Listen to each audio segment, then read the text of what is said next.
Assalamualaikum warahmatullahi wabarakatuh. Perkenalkan, kami dari kelompok 11 yang beranggotakan saya Gedi Gracela, saya Gita Aprilia, saya Hidayatul Nurwandari, saya Wahidi Saputra. Baiklah, di sini kami akan menjelaskan tentang korupsi dan contoh korupsi yang ada di daerah kami. Selamat menyaksikan.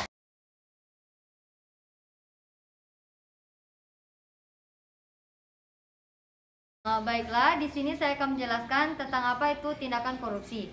Korupsi adalah tindakan yang dilakukan oleh seorang pegawai negeri ataupun masyarakat biasa yang mana orang tersebut menyalahgunakan kekuasaannya untuk kepentingan pribadi dan dapat menyebabkan kerugian bagi negara.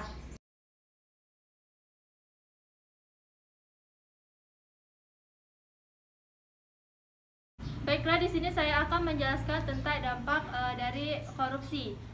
Antara lain ada dampak ekonomi, dampak sosial dan kemiskinan, dampak birokrasi pemerintah, terus ada dampak politik dan demokrasi, dampak terhadap penegakan hukum, dampak terhadap HAM, dan dampak terhadap kerusakan lingkungan. Baiklah, di sini saya akan menjelaskan tentang dampak korupsi terhadap ekonomi. Yang pertama ada lesunya pertumbuhan ekonomi. Yang kedua ada penurunan produktivitas. Yang ketiga ada rendahnya kualitas barang dan jasa bagi publik. Yang keempat ada penurunnya pendapatan negara dan sektor. Yang kelima ada peningkatannya hutan dan negara.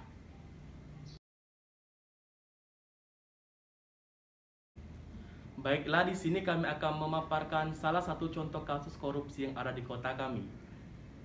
Kasus korupsi dana desa sebesar 300 juta, Kades Bengkulu ditahan Kejaksaan. Bengkulu Kejaksaan Negeri Rejang Lebong Bengkulu menetapkan Kepala Desa Air Kati B sebagai tersangka kasus dugaan korupsi dana desa. Perbuatan B diduga merugikan negara sebesar 300 juta. Kades B diamankan karena telah melakukan tindak pidana korupsi penyalahguna dana desa tahun anggaran 2007.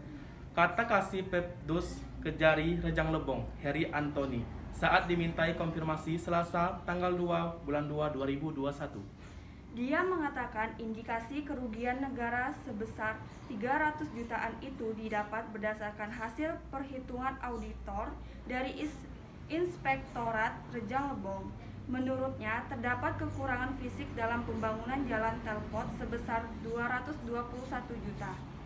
Kemudian, ada kekurangan volume siring pasang sebesar 34 juta dan pajak yang sudah dipungut belum disetor ke kas negara senilai 60 juta. Heri menjelaskan B mengakui perbuatannya. Dia mengatakan B mengelola keuangan seorang diri tanpa melibatkan tim pengelola kegiatan sekretaris desa dan bendahara. Duit yang diduga dikorupsi itu disebut dipakai B untuk kepentingan pribadi. B bersifat kooperatif dan siap untuk menjalani proses selanjutnya, ujar Hari. B dijerat sebagai tersangka karena diduga melanggar pasal 2 Jo pasal 18 dan pasal 3 Jo pasal 18 Undang-Undang Pemberantasan Tindak Pidana Korupsi. Baiklah, itulah salah satu contoh kasus korupsi yang berada di daerah kami. Terima kasih. Baiklah, itulah penjelasan dari kelompok kami mengenai korupsi dan contoh korupsi yang ada di daerah kami. Apabila ada salah kata, kami mohon maaf. Wabillahi taufiq wal hidayah. Wassalamualaikum warahmatullahi wabarakatuh. Dadah.